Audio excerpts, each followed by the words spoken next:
Le mois de Nissan, c'est le premier mois de l'année dans le compte des mois, ainsi que c'est écrit dans la Torah que ce mois-ci sera pour vous le premier des mois de l'année.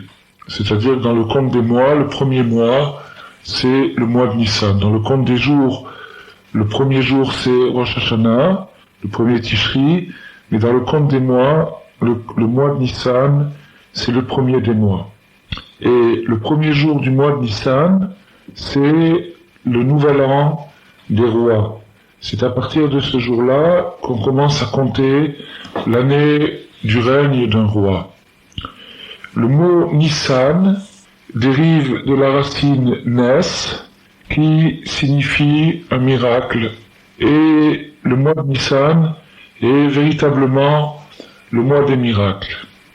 C'est le mois des miracles parce que c'est dans le mois de Nissan que se situe la grande fête de Pessah, la sortie d'Égypte, qui détermine toute la destinée du peuple juif. Et cette sortie d'Égypte, cette libération, s'est faite à partir de grands miracles. Et donc, à partir de la sortie d'Égypte, le peuple juif s'est déterminé comme un peuple qui va prendre en main la réparation du monde. Et cette prise de conscience s'est faite à partir des miracles qui ont eu lieu pendant le mois de Nissan, au moment de la sortie d'Égypte. Il est écrit dans les Sfarim, dans les ouvrages sacrés, que cette période-là de l'année, la période de Nissan, doit être considérée comme un moment de rapprochement et de retour vers Dieu, au même titre que le mois d'Elul et le mois de Tishri, qui sont les mois de repentir, les mois de retour vers Hachem. Le mois de Nissan, lui aussi, est un moment de repentir, de retour vers Hachem, qui, cependant, a une connotation plus gaie que la période un peu austère, un peu rigoureuse de Tishri. Alors, ce que nous allons essayer d'étudier, c'est le sens de ce mois, le sens de Nissan, et donc c'est-à-dire le rapport qui existe entre les miracles et la libération et le repentir, et donc c'est-à-dire le rapport, si vous voulez, pourquoi la grande libération, le départ du peuple juif qui a quitté l'Égypte pour se lancer dans l'aventure du désert et se rapprocher d'Hachem et se rapprocher de la terre d'Israël. Donc ce départ-là, comme on l'a dit, est déterminé dans un contexte de miracle. Donc la première des choses qu'on doit faire pour comprendre ce qui s'est passé, c'est essayer de comprendre qu'est-ce que c'est qu'un miracle. Qu'est-ce que ça signifie le mot miracle? Alors, d'abord, il faut faire une évocation des miracles qui ont eu lieu dans cette période de Nissan et qui ont amené la sortie d'Égypte. Et ces miracles, bien qu'ils aient été en grand nombre, il y a eu beaucoup de miracles, mais les principaux, les hauts faits, les choses à retenir, qui nous sont contées par la Torah elle-même, et agrémentées par les Midrashim d'une infinité de détails très utiles, pour celui qui veut approfondir ces épisodes, c'est les 10 plaies. Alors d'abord, pourquoi 10 plaies?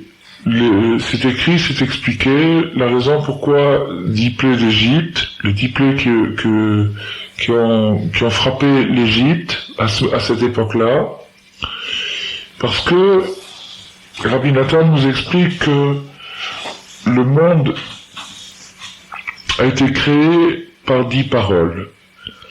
Dans le récit que nous fait la Torah, de la création du monde, tout à fait au début, nous pouvons voir que Dieu a dit, il a parlé pour que les choses soient.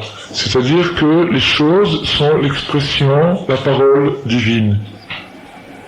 Et ces expressions sont 10 paroles principales, et de ces 10 paroles principales découlent toutes sortes de créations, toutes les créatures qui existent dans ce monde et dans d'autres mondes sont issues d'une de ces 10 paroles. Chacune de ces paroles est une parole principale qui contient en elle-même des milliers et des millions de subdivisions, et chaque subdivision représente un créé particulier. Donc, ces 10 paroles-là, qui sont « et Dieu dit que la lumière soit », et Dieu dit que la terre produise des végétaux, qu'elle pullule d'animaux, toutes ces paroles-là, que les eaux se séparent, tous ces ordres que Dieu a donnés, et qui ont donné en conséquence le créé, le monde révélé, toutes ces paroles-là sont en fait des mouvements de la pensée divine dans le sens de l'expression, c'est-à-dire que Dieu s'est exprimé vers l'homme. Quand on parle, c'est qu'on s'adresse à quelqu'un et qu'on veut lui transmettre une pensée. Donc Dieu a une pensée à communiquer, à transmettre à quelqu'un d'autre que lui, qui est autre que lui, pour ainsi dire, l'homme. Donc Dieu veut communiquer à l'homme quelque chose, certaines pensées. Comment le fait-il? À travers la parole, c'est-à-dire l'expression. Cette expression divine se traduit par des formes créées, c'est-à-dire l'eau, la terre, le feu, le ciel, les animaux, les végétaux, tout ce qui est créé, tout ce qui est manifesté, et qui en fait incarne une pensée comme, au même titre qu'une parole qui est prononcée par quelqu'un, incarne, véhicule la pensée de cette personne. Donc, Dieu veut communiquer à l'homme sa pensée, et il le fait à travers 10 paroles. Et maintenant, l'homme qui est la personne à qui s'adresse le message, c'est-à-dire la communication, aura pour but de déchiffrer le message qui lui est envoyé, c'est-à-dire de comprendre, d'analyser cette parole et d'agir en conséquence. Le premier homme a malheureusement failli dans sa tâche, dans son rôle. Il aurait dû comprendre et il est passé à côté. Il n'a pas compris, il a mal compris. À cause de cette incompréhension, il n'a fait que aggraver la légère déflagration qui existait à l'origine et que Dieu avait conçue dans son expression. C'est-à-dire que, au lieu de s'exprimer avec une clarté parfaite dans sa parole, dans sa création, Dieu a préféré que sa parole soit légèrement voilée.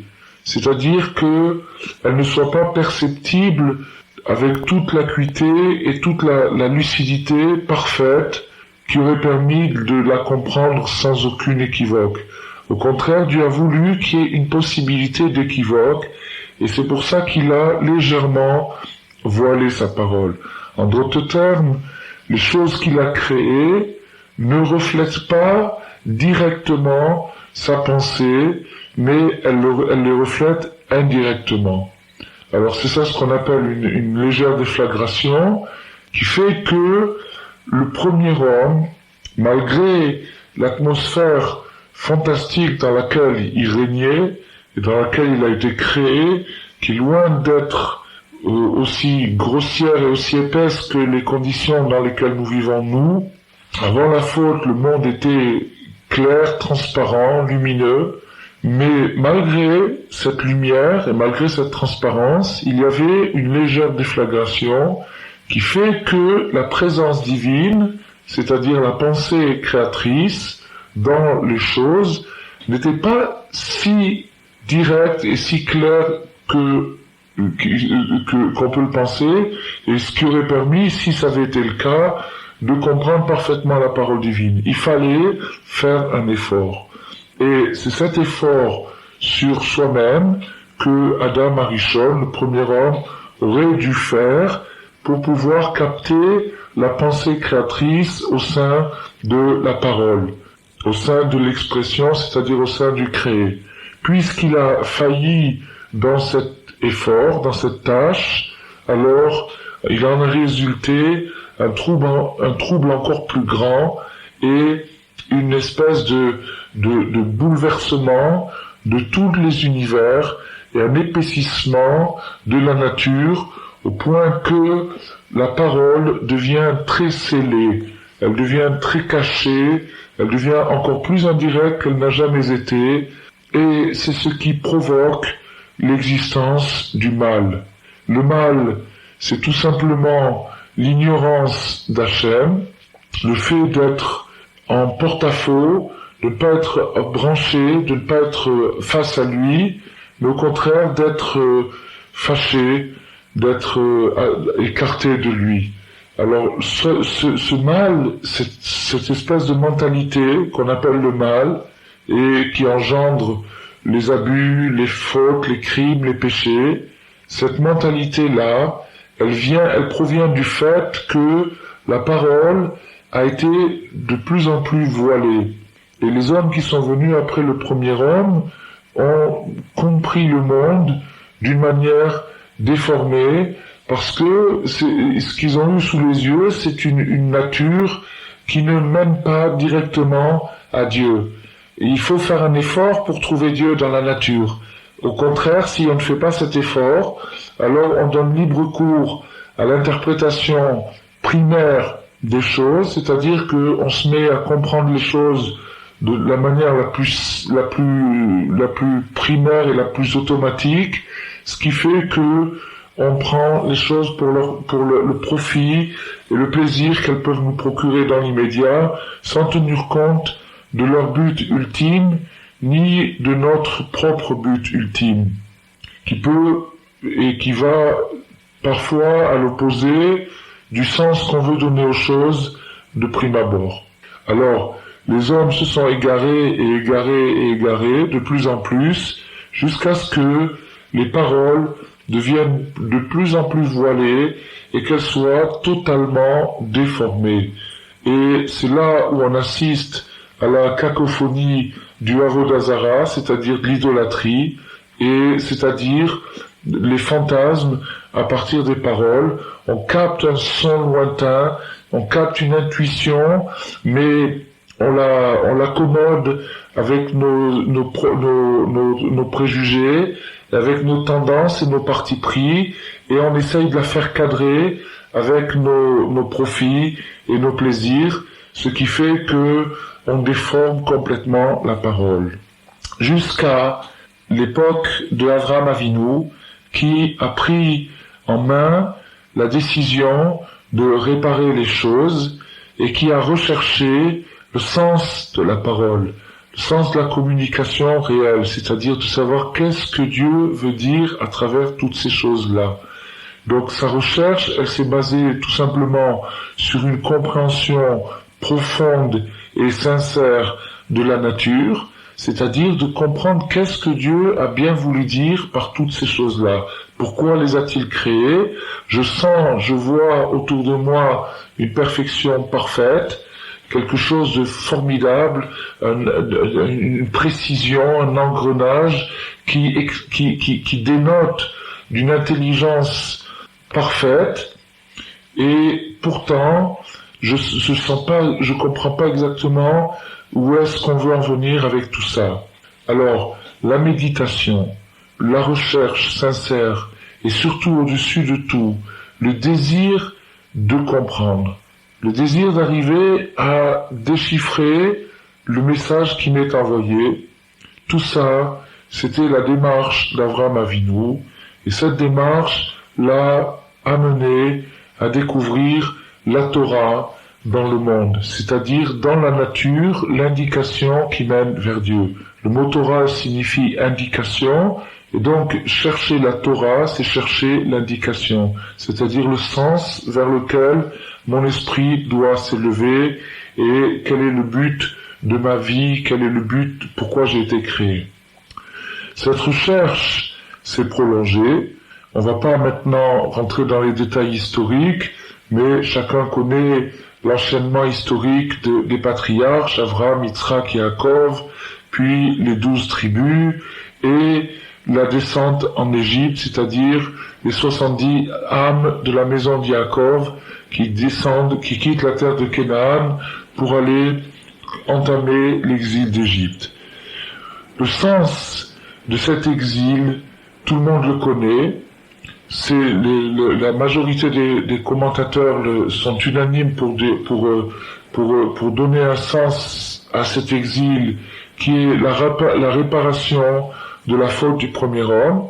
Et donc, ça veut dire, maintenant d'après ce qu'on a expliqué ce soir, la réparation de la faute du premier homme, ça veut dire ce trouble, cette confusion qu'il a amené par son manque d'effort et son manque de désir à vouloir comprendre, à vouloir recevoir une indication. Donc ce trouble, il va falloir le réparer, c'est-à-dire remplacer le trouble par la clarté, par la lucidité.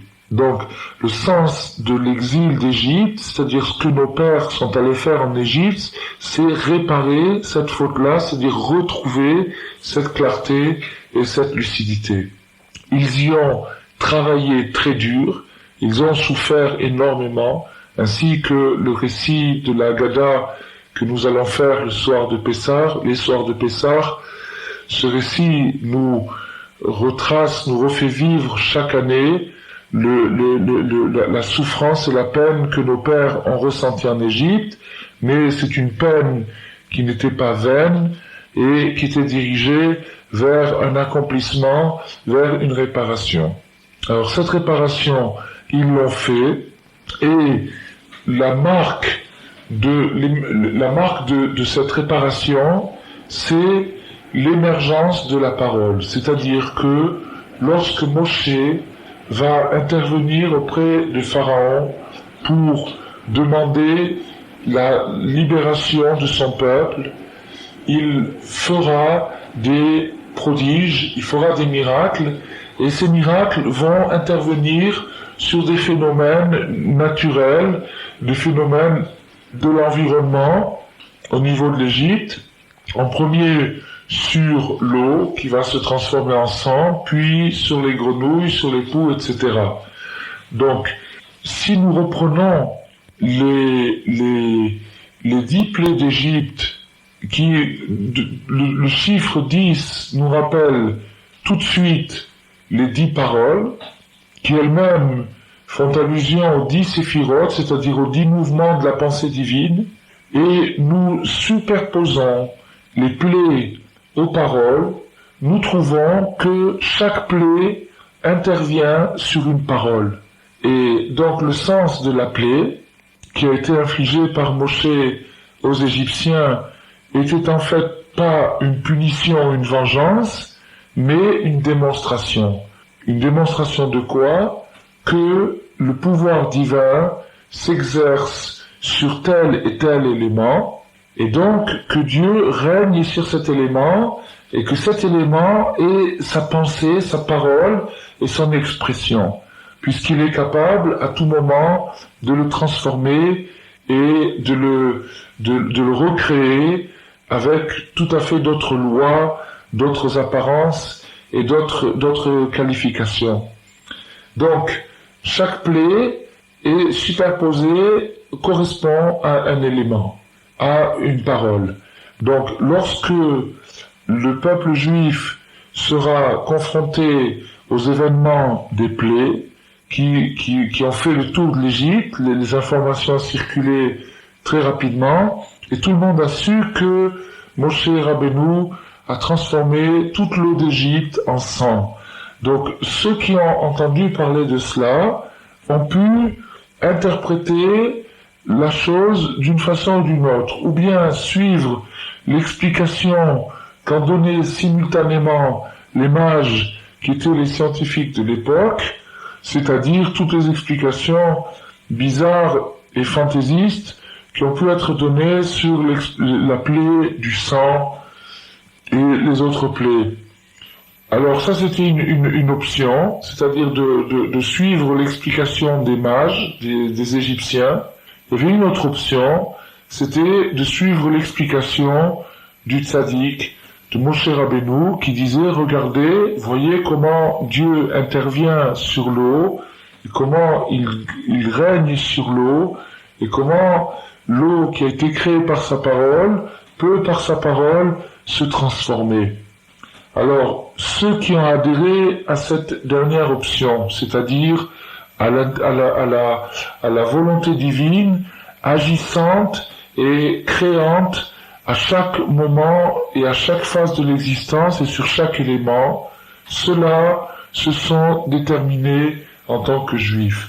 C'est ça qui a fait le tri, parce que au sein du peuple juif lui-même, une grande partie du peuple a refusé l'explication de Moshe, a préféré, a opté pour l'explication des sages et des mages de Pharaon, et donc cette partie du peuple juif s'est autodéterminée dans le sens négatif de l'assimilation, c'est-à-dire que ces gens-là se sont considérés comme des Égyptiens par leur prise de position, par leur interprétation sur le phénomène des plaies.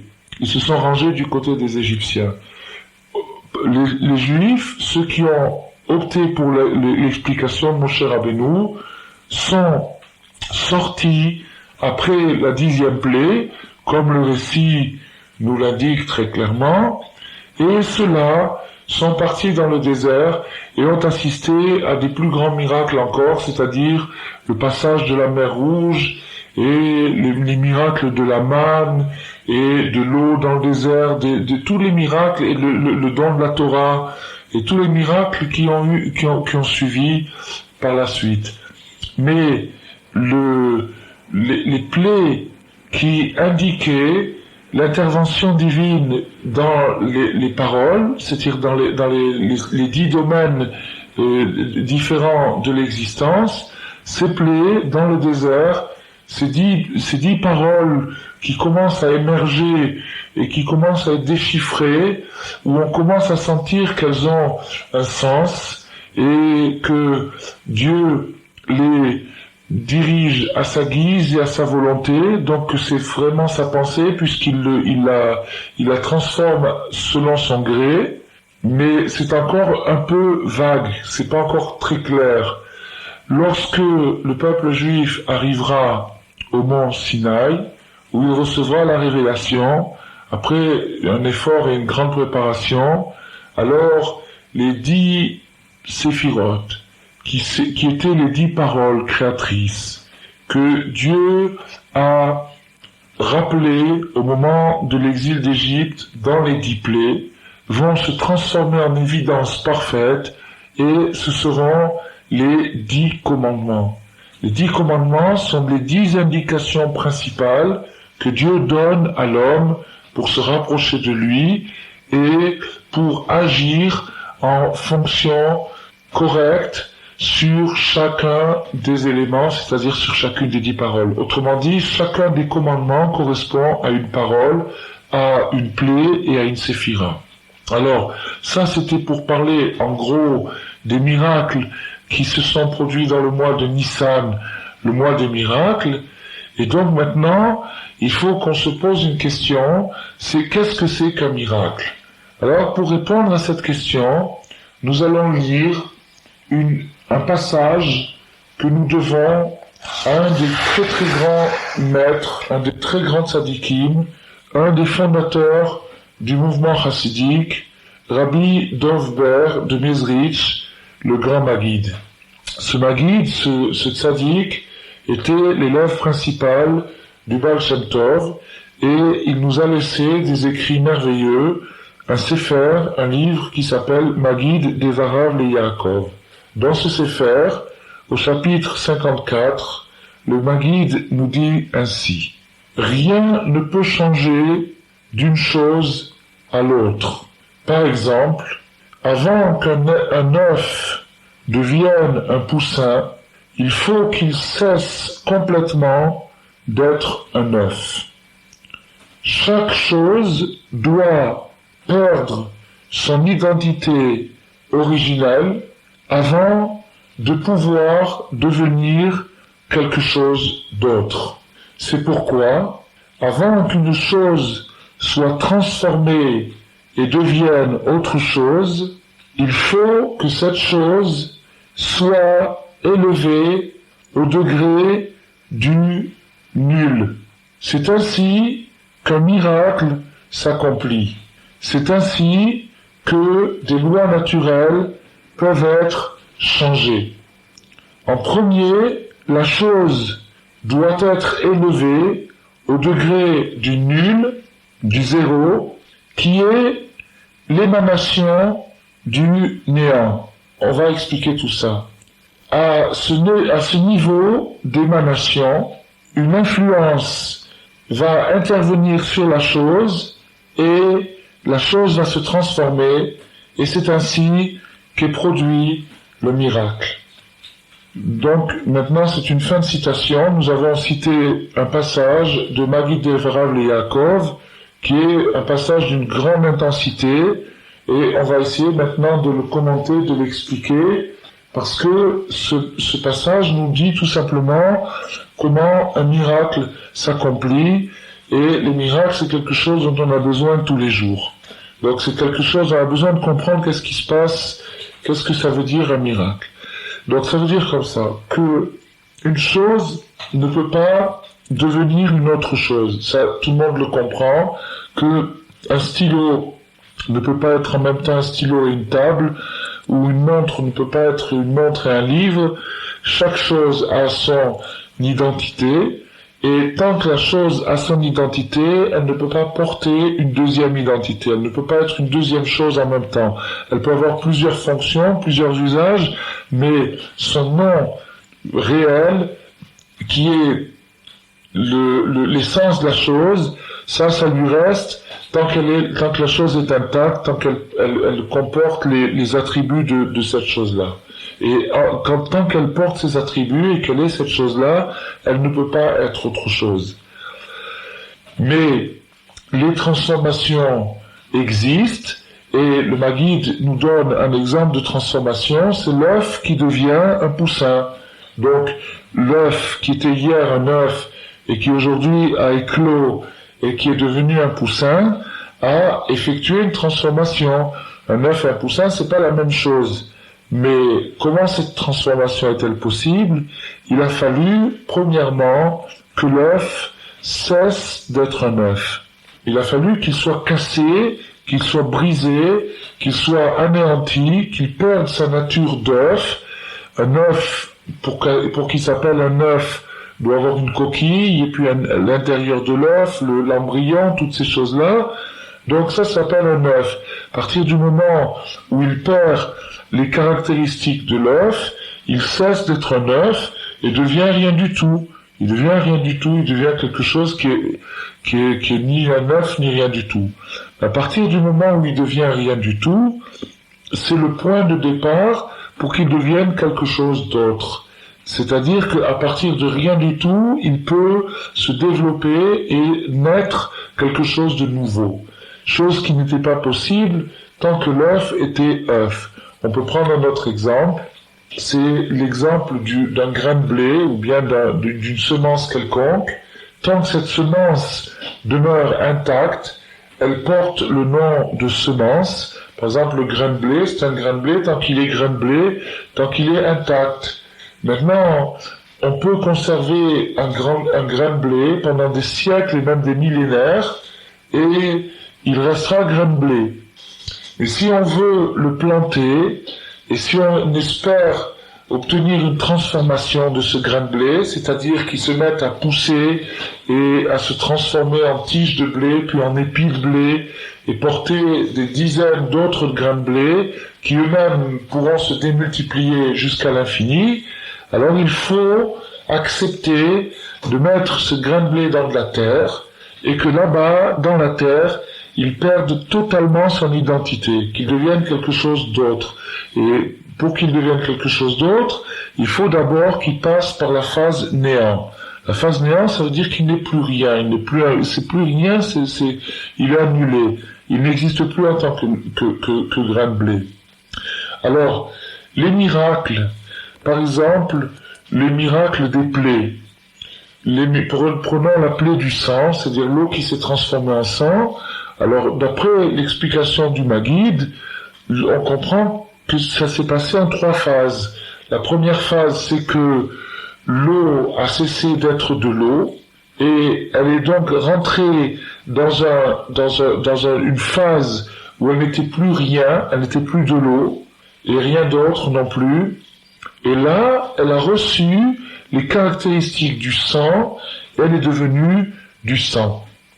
Donc, pour que l'eau se transforme en sang, il faut d'abord qu'elle passe par un stade intermédiaire qui s'appelle le nul, le zéro, le néant. Alors, quand on parle de nul, de zéro et de néant, on a l'impression, bien sûr, de parler de choses négatives et de choses, finalement, qui ont un goût de destruction, finalement, d'anéantissement. Mais en fait, ça, c'est pas tout à fait exact. Parce que, on voit les choses un peu à l'envers. En fait, il faut placer le nul par rapport à l'existence. Et on dit que l'existence du monde se détermine en hébreu comme yesh me'ayin, c'est-à-dire ex nihilo. L'existence concrète, la réalité, ce qu'on appelle la réalité, ce qu'on perçoit, ce qu'on sent, cette réalité provient d'une zone qui est le néant. Mais cette zone du néant n'est pas un néant vide, c'est un néant plein, c'est-à-dire une espèce de degré universel où tout est inclus dedans et les choses n'ont pas encore de forme. Et en puissance, tout existe là-bas. Alors, ce degré du néant, selon les kabbalistes, s'appelle le Keter, c'est-à-dire la couronne. C'est ce qui englobe le monde, c'est ce qui entoure le monde, et c'est ce qui porte le monde en puissance. Et le monde lui-même est une émanation de ce Keter, de cette périphérie.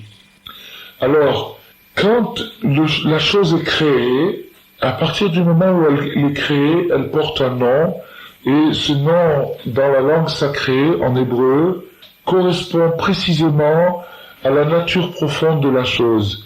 Chaque nom donné en Lachon HaKodesh, en hébreu, indique la nature profonde de la chose.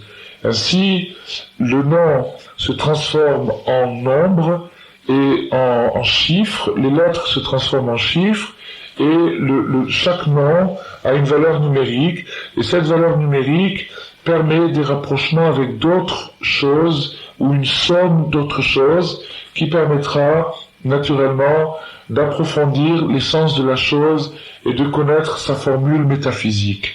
Alors maintenant, avant que la chose ait un nom, elle séjourne en puissance. Donc, par opposition aux mots qui sont déjà définis, la pensée, elle, est indéfinie. Alors, c'est cette zone indéfinie qu'ils appellent le néant, ou bien le Keter. Et loin de nous d'imaginer ce néant sous un aspect négatif, au contraire, c'est le toit du monde, c'est l'aspect le plus élevé, c'est ce qui entoure le créé, et c'est ce qui est la première phase de la création. Alors, maintenant que nous possédons cette explication, nous comprenons que dans tous les miracles qui se produisent indiquent que chaque chose peut être ou bien détachée de son origine ou rattachés à son origine. Ainsi, lorsque Moshe Rabbeinu a pris l'eau pour la transformer en sang, il a simplement élevé l'eau à son origine, c'est-à-dire à l'origine de tout qui est ce Keter, qui est l'origine de l'expression divine, l'origine de la parole. Alors, le tzaddik a le pouvoir de faire ça, et c'est pourquoi tous les miracles qu'on raconte à propos des tzaddikim, qui ont fait tel ou tel miracle, ou bien Rabbi Pinchas Ben Yair, qui a transformé le vinaigre en huile, en combustible, et tous les miracles qui ont été racontés, tous ces miracles partent du même processus, c'est-à-dire que le tzaddik intervient, élève la chose jusque dans le degré informel, c'est-à-dire dans le degré néant, ou zéro, comme on l'a dit tout à l'heure, et une fois qu'il est là-bas, une fois que la chose a été élevée là-bas et qu'elle a perdu son identité, qu'elle cesse d'être cette chose-là, elle peut devenir autre chose, elle peut se transformer, elle peut se métamorphoser. Et lorsque cette métamorphose est réalisée, alors on parle d'un miracle, c'est-à-dire d'une transformation miraculeuse. Alors naturellement, on peut dire que on comprend bien que Nissan, qui est le mois des miracles, est aussi le mois du printemps, et c'est ainsi que la Torah l'appelle, Chodesh Aviv, le mois du printemps. Pourquoi quel est le rapport entre le printemps et le miracle? Il est évident, puisque le printemps, c'est la manifestation d'un immense miracle, le miracle de la végétation, c'est-à-dire de quelque chose qui secrètement s'est transformé, qui pendant tout un hiver s'est élevé dans le degré du néant, c'est-à-dire toutes ces graines, toutes ces semences qui ont été enfouies sous la terre et qui se sont annulées, qui ont cessé d'exister en tant que telles, et qui pouvaient être interprétées comme perdues. On aurait pu penser qu'elles n'existent plus. Au contraire, le miracle s'est produit, et voilà les bourgeons, les fleurs, les nouvelles pousses, le germe, et la sève qui monte et qui explose dans une apothéose du printemps. Alors, Nissan est donc le mois du printemps et le mois des miracles.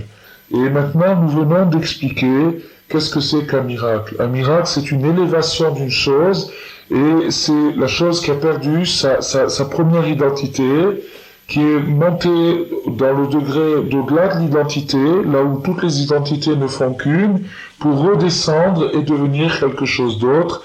Et finalement, c'est ce qui se produit quand les choses poussent, quand la végétation, le blé, les plantes, les fruits, tout ça, quand ça pousse. Et d'ailleurs, on dit, une petite anecdote, on dit que quand les enfants d'Israël qui ont pendant 40 ans consommé de la manne dans le désert, et pour nous, la manne c'est quelque chose de miraculeux, c'est-à-dire de pouvoir trouver du manger en sortant de sa maison devant sa porte, c'est quelque chose de formidable et de miraculeux, mais quand on y est habitué, c'est-à-dire quand on est né là-dedans, qu'on est né dans le désert, et que tout ce qu'on a vu pendant sa vie, c'était que de la manne, on finit par trouver ça normal. On trouve ça naturel. Par contre, quand ils sont rentrés en terre d'Israël et qu'ils ont vu des tomates, des carottes, des légumes, etc., ils ont trouvé ça fantastique. Comment la terre peut devenir rouge et devenir succulente et de se transformer en fruit, devenir sucrée, salée, piquante, poivrée. Toutes ces choses-là, ils ont trouvé ça des miracles fantastiques. Et en vérité, c'est vraiment des grands miracles. Seulement parce qu'on y est habitué, on les voit plus, on les voit avec un œil morne, un œil routinier, et on cesse de voir la splendeur qu'il y a là-dedans. Et le mois de Nissan, qui est un mois de renouveau, nous appelle à reprendre conscience avec ce miracle qui nous entoure. Bon, maintenant, parlons du plus grand des miracles. Le Talmide, le disciple de Rabbi Nathan, qui était lui-même le disciple de Rabbi Nachman de Breslev, s'appelait Rabbi Nachman Tulchiner. Il venait de la ville de Tulchin et il était le disciple de Rabbi Nathan. Un jour, Rabbi Nachman de Tulchin a été interpellé par d'autres chassidim et ils ont commencé à discuter des miracles justement parlait des miracles. Alors chaque chassid faisait les éloges de son rabbi et disait de quel miracle était capable son rabbi. Autrement dit, de quelle élévation son rabbi pouvait se rendre capable. Quand c'est venu le tour de Rabbi Nachman de Tulchin, dont le rabbi était Rabbi Nachman de Breslev, quand c'est venu à son tour de raconter un miracle de son rabbi, les chassidim nous ont dit, nous, alors raconte un miracle de ton rabbi. Rabbi Nachman de Tulchin a dit, eh ben moi, je suis un miracle de mon rabbi. Moi, je suis un miracle de mon rabbi. Alors, l'explication de cette parole, c'est la suivante. C'est que ce Rav Nachman de Tulchin se connaissait avant de rentrer dans la yeshiva de son maître. Il savait de quoi il était capable et qui il était. Et puis, il a vu le progrès, la transformation, l'élévation qui s'est produit chez lui depuis le moment où il est rentré dans la yeshiva de son rabbi, et en faisant la comparaison entre avant et après, il a trouvé ça tout simplement miraculeux. Alors, on peut dire qu'il a raison, et que le plus grand miracle qui puisse exister, c'est non pas la transformation d'un morceau de terre en carotte ou en tomate, mais la transformation d'un homme grossier en quelqu'un de raffiné, ou bien la transformation de quelqu'un d'impie, d'égaré, de pécheur, en quelqu'un de tzaddik, qui s'élève vers Dieu et qui agit vraiment comme un homme dans toute la noblesse du terme. Ça, c'est le plus grand miracle qui puisse exister. Alors maintenant qu'on a expliqué ça, et qu'on a inclus finalement la transformation, le progrès de l'homme dans le degré des miracles, alors il va falloir appliquer l'étude du Maggid de Mezrich à cette chose-là. C'est-à-dire que on va disséquer et découper le progrès de l'homme en 3 phases distinctes. Donc, la première phase, c'est avant, comment l'homme se trouve dans sa première identité. La deuxième phase, c'est pendant, c'est-à-dire lorsqu'il passe dans la phase intermédiaire, c'est-à-dire qu'il s'élève vers le néant. Et la troisième phase, c'est après, lorsqu'il devient quelqu'un d'autre. On va pas dire quelque chose d'autre, quelqu'un d'autre. Il se transforme, il gagne une nouvelle identité.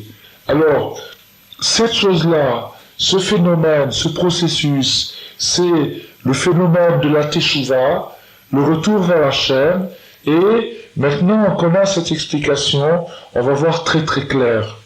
Donc, ça veut dire quoi? Ça veut dire qu'au départ, j'ai une nature. Par exemple, quelqu'un qui a une nature coléreuse, ou une nature orgueilleuse, ou une nature paresseuse, ou une nature anxieuse, toutes sortes de natures qu'on peut avoir.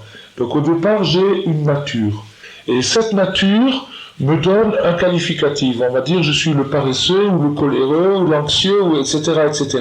Donc maintenant, tant que je suis comme ceci, je ne peux pas être autrement. Tant que je suis anxieux, je ne peux pas être détendu. Tant que je suis coléreux, je ne peux pas être calme. Tant que je suis paresseux, je ne peux pas être actif. Donc, tant que je garde mon caractère et mon individualité telle qu'elle est aujourd'hui, il m'est impossible de progresser et d'avancer. Si je veux progresser et avancer, si je veux me métamorphoser, m'élever, il faut en premier que je passe par le stade intermédiaire, c'est-à-dire que je perde ma première identité. Il faut que je m'élève au degré du néant, comme on l'a expliqué tout à l'heure, c'est-à-dire de l'informel, que je perde ma première identité et que je reçoive une influence bénéfique, et que grâce à cette influence bénéfique, je passe dans la troisième phase qui est la nouvelle identité. Et ça, c'est le mystère de la teshuva. chaque Baal Teshuvah, chaque personne qui est revenue vers Hachem, par des circonstances miraculeuses, par une rencontre, par une lecture, par un événement, par quelque chose qui s'est produit, un choc, ou heureux, ou un choc douloureux, bon, c'est la Teshuvah. Alors la Teshuvah a produit un déclic à un moment, c'est que la personne est montée au degré périphérique, dans le degré qui entoure le monde, c'est-à-dire qu'elle a quitté les définitions de ce monde, y compris sa propre définition, c'est-à-dire sa nature, son identité. Elle est rentrée dans quelque chose d'universel, de très très haut et de très très fort, et là-bas, elle a reçu une influence bénéfique et elle est devenue un tzaddik ou un chassid ou un yachar ou tout simplement un Baal Teshuvah, quelqu'un qui est revenu sincèrement vers Hachem.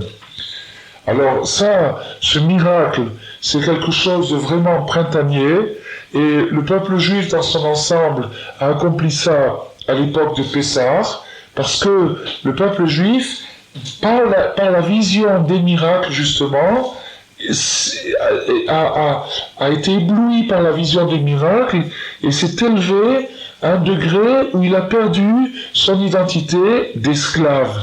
Puisque un esclave ne peut pas être autre chose qu'un esclave tant qu'il est esclave. Il faut d'abord qu'il cesse d'être esclave, qu'il perde son identité, et après il devient homme libre. Alors qu'est-ce qui a permis cette transition ? C'est le grand flash, la grande lumière du soir de Pessah. Et d'ailleurs, cette lumière-là revient tous les ans, et chaque soir, au moment du Seder, on capte cette lumière tout simplement en faisant le Seder dans la joie, dans l'enthousiasme,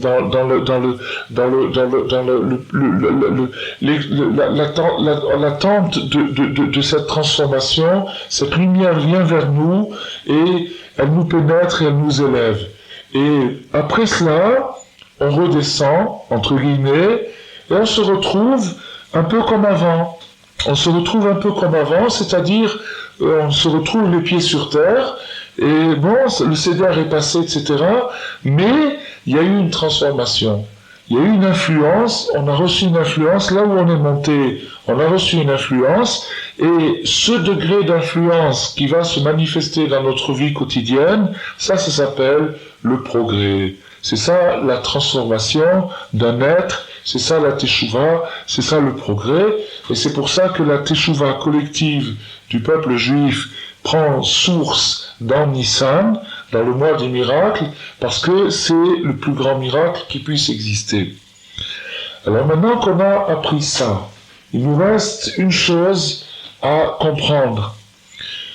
Tout ce qu'on a décrit jusqu'à présent, c'est-à-dire la sortie d'Égypte, l'intervention de Moshe Rabbeinu, les plaies, la Teshuvah collective, la rédemption, tout ça, c'est des mouvements merveilleux, et ces mouvements-là se reproduisent chaque année lorsque revient la date, c'est-à-dire lorsque revient le mois de Nissan, on re-rentre dans le printemps spirituel, dans le renouveau, la renaissance spirituelle. Bon, c'est très bien, d'accord, mais il y a toute une année.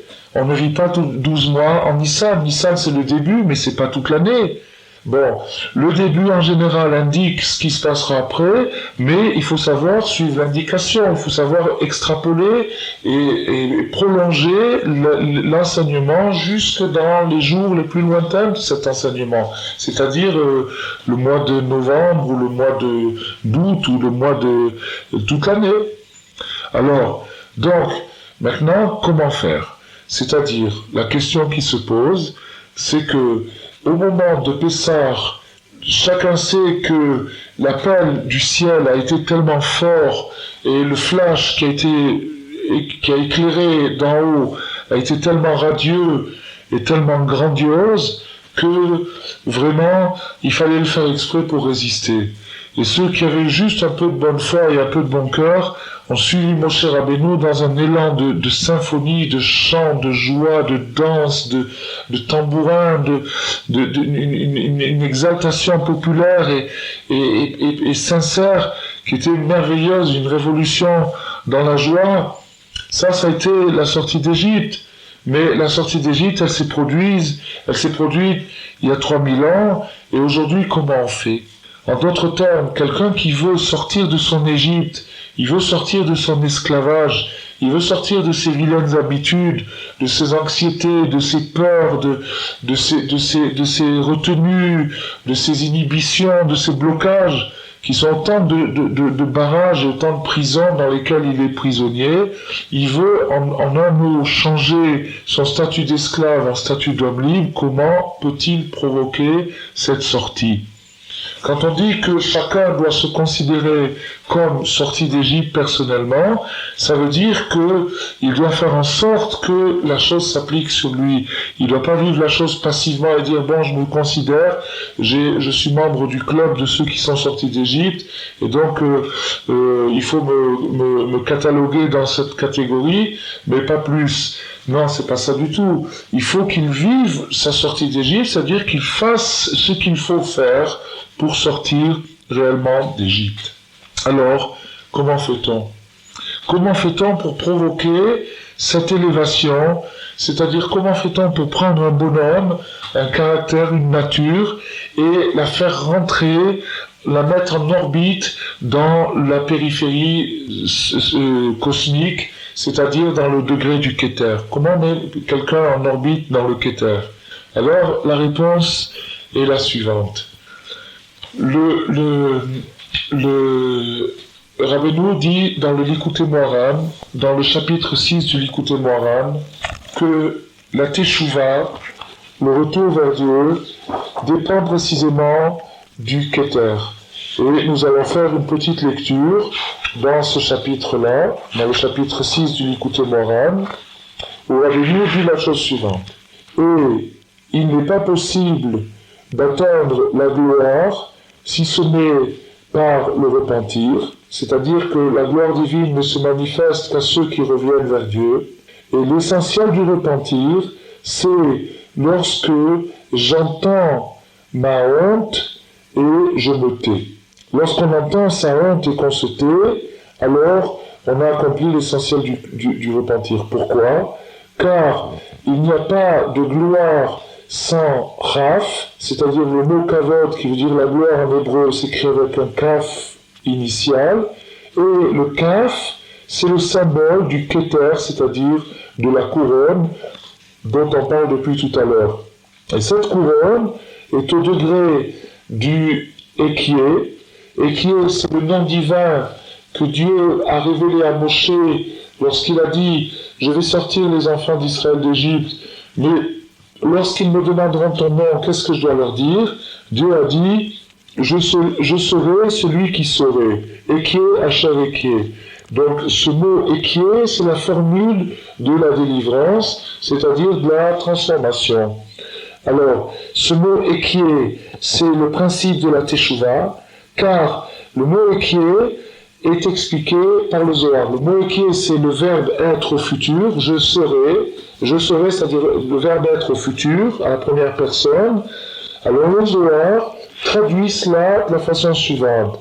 Ekié, da anazami nemereve. Ekié signifie je m'apprête à exister.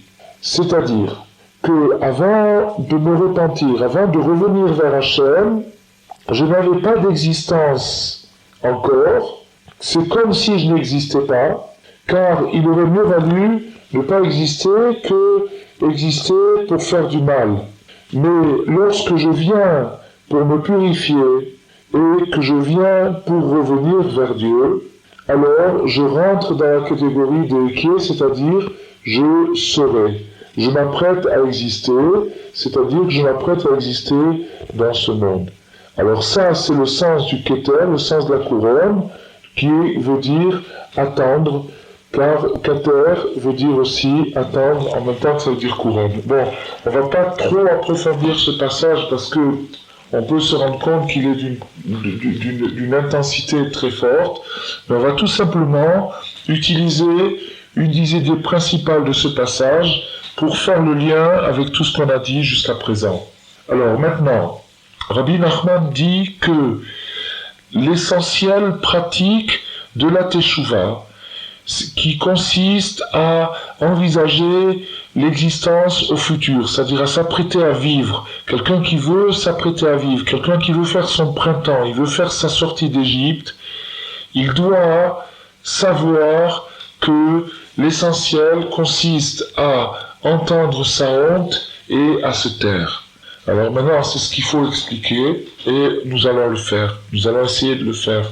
Tout le sens de la civilisation, de la culture, de l'échelle des valeurs qui circulent dans le monde consiste à produire une certaine image de l'homme. La culture, elle entretient une image flatteuse de l'homme.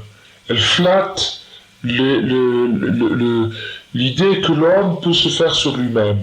Ainsi, par exemple, la musique, les tableaux, les bouquins, toutes ces choses-là produisent une image, un portrait flatteur de l'homme, c'est-à-dire un portrait qui donne à l'homme l'impression qu'il est une entité valable et qu'il y a bien quelques petits détails à remettre en question, mais dans l'ensemble, il peut être fier de lui, il en sait beaucoup, il a beaucoup accompli, il a beaucoup agi, etc. C'est-à-dire qu'il ne se remet pas en question. Ça s'appelle une gloire de roi, c'est-à-dire une gloire humaine, et ça n'est pas la gloire divine. Ça n'est pas la façon de comprendre la parole de Dieu, ça n'est pas la façon de comprendre le sens de la vie. La gloire divine, c'est-à-dire la parole de Dieu dans le créé, elle se perçoit par un autre chemin. C'est-à-dire de fuir les honneurs mensongers et d'accepter de se voir en face tel qu'on est et d'essayer de commencer à exister. Ça, c'est le secret de la Teshuvah. Alors, pour arriver à ça, pour arriver à cette prise de conscience, autrefois, les repentants, à l'époque médiévale ou à l'époque du Talmud, dans l'Antiquité, les repentants avaient toute une suite de prescriptions, de sigoufim, des mortifications, des exercices, des pratiques qui devaient les amener à la nullité, c'est-à-dire à briser l'ego. L'ego, c'est l'entité, la personne qui se considère comme quelque chose d'accompli, de définitif. Et c'est ce qui empêche de progresser, parce que, comme on l'a dit tout à fait au début, tant qu'on est quelque chose, on ne peut pas être autre chose. Donc, tant que je suis égo, je ne peux pas être autre. Alors, quelqu'un qui ne peut pas être autre ne progresse jamais. Pour être autre, il faut cesser d'être égo. Et pour cesser d'être égo, il faut accepter que cet égo soit critiqué. Et la critique de l'ego amène à l'annulation de l'ego, c'est-à-dire à la perte du prestige de l'ego, à la perte de l'égoïsme tout simplement, et donc elle élève la personne dans le niveau périphérique du Keter, qui est la Teshuvah, qui est l'existence au futur. Voilà la méthode de la Teshuvah. Si quelqu'un veut savoir comment revenir vers Dieu, il doit savoir qu'il doit premièrement s'élever jusqu'à un degré où il perd sa première identité, et là-bas, dans ce degré, il recevra une nouvelle identité, celle d'un tzaddik ou d'un Baal Teshuvah.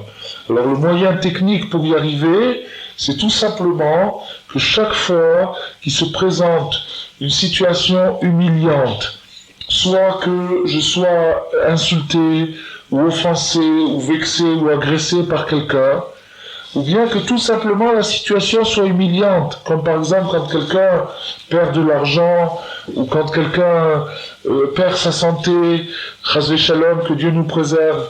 Toutes ces choses-là sont, tout ce qui s'appelle des souffrances de la vie, sont en fait très humiliantes, parce qu'on n'est plus comme tout le monde, il nous manque quelque chose. Alors quand quelqu'un reçoit cette humiliation, et qu'il sait la comprendre, et qu'il sait que grâce à cette humiliation, il brisera son ego, et qu'il s'élèvera dans le degré de la couronne, le degré du Keter, et que là-bas, il pourra recevoir une influence bénéfique et nouvelle, alors il prend sa souffrance avec joie. Il prend sa souffrance avec joie, il comprend que dans cette souffrance, il y a le secret de son élévation, la porte de sa libération. Alors il le prend avec une joie très forte et très intense. Au premier degré, bien sûr, cette joie lui permettra de supporter la souffrance beaucoup mieux qu'un autre. Quelqu'un qui n'a pas cette mentalité, le pauvre, quand il lui arrive quelque chose, il est complètement perdu. Il est complètement perdu, il est paumé, il est déboussolé. Tandis que quelqu'un qui sait que c'est ça le sens de la souffrance, que c'est pour ça que Dieu envoie à chacun de nous des souffrances quotidiennes, pour nous permettre chaque jour au moins de nous élever un petit peu vers cette zone périphérique et extraordinaire qui est le Keter, et grâce à laquelle on peut devenir mieux, on peut progresser et devenir plus grand. Alors quand quelqu'un comprend ça, sa vie change complètement. Et c'est une transformation. D'une manière générale, sa vie est une transformation. Il a gagné. Et c'est ça que les tzadikim veulent obtenir de nous. Que nous soyons capables de nous élever. Les tzadikim, ils le font eux-mêmes. Et c'est pour ça que quand on lit les œuvres de tzadikim, on se sent visé. On se sent visé, c'est-à-dire à la limite, on se sent critiqué. Alors, on se sent critiqué. Si on veut fuir la critique et qu'on préfère avoir une image flatteuse de nous-mêmes, alors il suffit d'acheter des bouquins de bas étage et de se vautrer dans la culture laxiste qui nous donnera toujours une image flatteuse de nous-mêmes, mais on n'avancera jamais. Mais si on veut progresser dans la vie, il faut rentrer dans l'école des tzadikim. Et quand on rentre dans l'école des tzadikim, on commence à recevoir des vexations, c'est-à-dire des critiques sur notre ego. Si on sait les prendre avec humour, avec joie, avec intelligence, avec amour, alors on est déjà élevé au niveau du Keter et on a une porte ouverte vers le... Donc maintenant, les repentants d'autrefois, les gens qui voulaient revenir vers Dieu, s'imposaient une discipline humiliante, c'est-à-dire qu'ils s'habillaient avec des sacs, ils allaient dans la forêt, ils se trempaient dans des cours d'eau glacés en hiver, etc., etc. Et tout ça avait pour un but, c'était d'amener leur esprit à l'humilité qui est justement cette zone périphérique. L'humilité qui est l'humilité du Créateur qui se cache dans sa parole et qui ne manifeste pas toute sa gloire d'un seul coup pour ne pas éblouir les créatures. Donc maintenant, le but de ces mortifications était d'arriver à être humble, à s'unir au Créateur par l'humilité. Malheureusement, nos générations ont baissé, notre capacité de comprendre les choses elle-même aussi a beaucoup baissé, si bien qu'aujourd'hui, lorsqu'on parle de tout ça, c'est assez effrayant, ça semble austère, même à la limite un peu lugubre. Alors que, en vérité, ceux qui s'y prêtaient dans la joie et trouvaient un énorme accomplissement dans ces choses-là. Mais aujourd'hui, on comprend plus ça. Et les tzadikim, à l'unanimité, se sont mis d'accord pour dire que le traitement de la teshuva aujourd'hui ne passe plus par les mortifications d'autrefois, non pas parce qu'elles sont caduques et non pas parce que l'effet qu'on recherche n'est plus le même. L'effet qu'on recherche est le même, les mortifications ne sont pas caduques, mais nous ne sommes plus à la hauteur de les comprendre. Alors, puisque nous ne sommes plus à la hauteur d'appliquer le traitement, il nous faut un autre traitement. Alors, ce traitement, il se subdivise en deux catégories. La première catégorie, c'est les humiliations qui proviennent de l'extérieur, c'est-à-dire quand on est insulté ou vexé par quelqu'un d'autre, ou bien tout simplement les souffrances qui nous arrivent en cours d'existence, c'est-à-dire comme on a dit tout à l'heure, qu'un il perd de l'argent, l'autre il perd sa santé, l'autre il a un autre souci ou un autre problème, et toutes ces choses-là sont des humiliations, et si elles sont prises correctement, elles amènent l'homme au degré d'annulation où il peut redevenir quelqu'un d'autre, c'est-à-dire franchir une étape dans sa vie, s'élever. Ça, c'est la première catégorie. Est-ce que cette catégorie est évitable?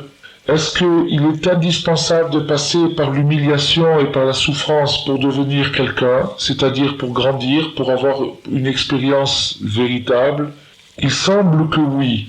C'est-à-dire que l'expérience habituelle nous montre que quelqu'un qui n'est pas passé par des épreuves ne peut pas avoir une maturité pour comprendre le sens de l'existence et avoir un minimum d'humilité et juger les gens avec indulgence, avec tolérance, parce que l'orgueil amène à délirer, à voir les gens de haut, et l'égoïsme aussi, c'est des choses qui ne peuvent se briser apparemment que par la souffrance.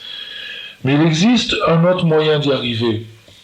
Et cet autre moyen d'y arriver, c'est de consacrer chaque jour un moment pour l'analyse de soi-même. Et de s'analyser soi-même en tournant faire cette analyse vers l'éternel, vers Dieu. C'est-à-dire de faire un bilan, de se mettre dans un coin et de faire un bilan. Qu'est-ce que j'ai fait aujourd'hui? Qu'est-ce que j'ai pas fait aujourd'hui? Qu'est-ce que j'aurais dû faire et qu'est-ce que j'aurais pas dû faire aujourd'hui? Quand je fais ce bilan et que je le fais honnêtement, quitte à le faire avec un bout de papier et un crayon pour que ça soit plus précis, petit à petit, au fil des années, je vais avoir un portrait intérieur de moi-même que j'aurais pu me cacher pendant toute mon existence. Généralement, ce portrait ressemble plutôt à une caricature, c'est-à-dire qu'il n'est pas flatteur. Et ce portrait qui émerge de cette réflexion, de cet examen de conscience, ce portrait-là, qui est une caricature, permet de savoir qui on est vraiment et qui on n'est pas aussi, détruit les illusions, c'est-à-dire l'ego dans son sens mauvais, nous élève dans l'humilité, c'est-à-dire dans le Keter, et nous permet de ressortir tout neuf, une nouvelle créature, un nouveau Baal Teshuvah, un printemps dans notre vie. Voilà le sens de la merveilleuse méthode que Rabbi Nachman a préconisée à tout le monde sans exception, hommes, femmes, enfants, vieillards, jeunes, érudits, ignorants, de se tourner chaque jour un moment vers Dieu et dans sa langue maternelle d'avoir un dialogue, un échange et de s'analyser, de s'observer, de se critiquer, de se juger. Et de cette façon-là, on n'aura pas besoin que les autres le fassent pour nous. On n'aura pas besoin de recevoir les humiliations de l'extérieur parce que, à dose logique et raisonnable, on aura fait chaque jour une réparation et l'humiliation qu'il faut pour pouvoir progresser. Ça s'appelle se prendre en main, être responsable, et ça s'appelle aussi sortir d'Égypte. C'est le moyen d'éclater ses chaînes, de sortir de sa prison, de se libérer vraiment, et c'est comme ça qu'il faut sentir et comprendre la fête de la libération, c'est-à-dire la fête de Pessah. Le mot Pessah signifie, d'après les kabbalistes, Pessah, la bouche qui parle, c'est-à-dire que si on veut vivre un vrai Pessah, il faut commencer à ouvrir la bouche, à parler avec Hachem dans notre langue maternelle, et tous les jours à lui raconter tout ce qui s'est passé avec nous, et à essayer de s'analyser, et grâce à ça, on pourra faire une véritable sortie d'Égypte, sortir de tous les problèmes, de tous les blocages dans lesquels on se trouve, et se diriger vers le don de la Torah, et vers la terre d'Israël, et arriver à la Géoula, Bimera, Beyamenu, Amen.